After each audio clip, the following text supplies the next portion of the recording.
Après le point de vue de René Descartes sur la conscience, nous allons entamer un second point de vue qui se veut être le point de vue de Henri Bergson.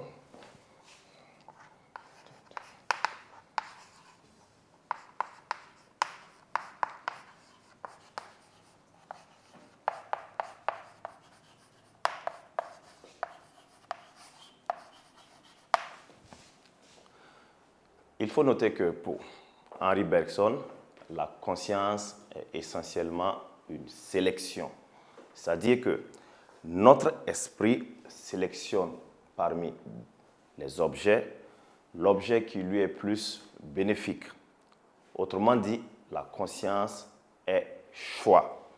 Nous observons un choix parmi plusieurs objets qui se présentent à nous selon notre besoin.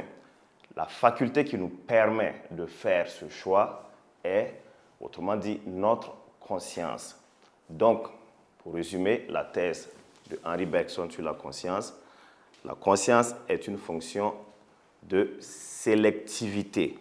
Autrement dit, la sélection que nous opérons parmi plusieurs faits qui se présentent à nous, c'est grâce à notre conscience que nous faisons ce choix-là. Donc, en français facile, c'est une faculté qui nous permet d'opérer un choix quelconque. Donc,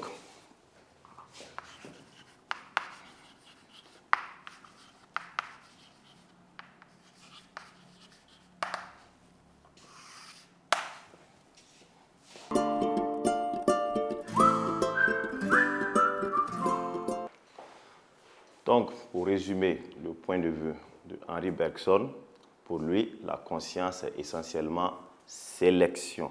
Autrement dit, la faculté que l'homme a de choisir parmi plusieurs faits. L'instrument ou l'appareil qui nous permet de choisir parmi plusieurs faits est appelé conscience. Et voici son point de vue. Henri Bergson soutient que la fonction de la conscience est essentiellement sélection ou choix. La faculté qu'a notre esprit d'opérer une sélectivité, d'opérer un choix parmi tant d'autres est appelée conscience. Donc notre conscience est au service de l'action, car nous choisissons. Cela veut dire que si on propose par exemple un bic et un téléphone à quelqu'un, le fait de choisir le bic ou le téléphone, c'est sa conscience qui l'amène à faire ce choix. Il choisit en fonction de ses intérêts, en fonction de la connaissance de l'objet qu'il a.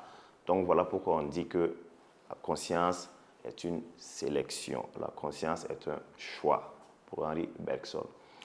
Après le point de vue d'Henri Bergson, nous allons étudier un dernier point de vue, celui d'Edmond Husserl.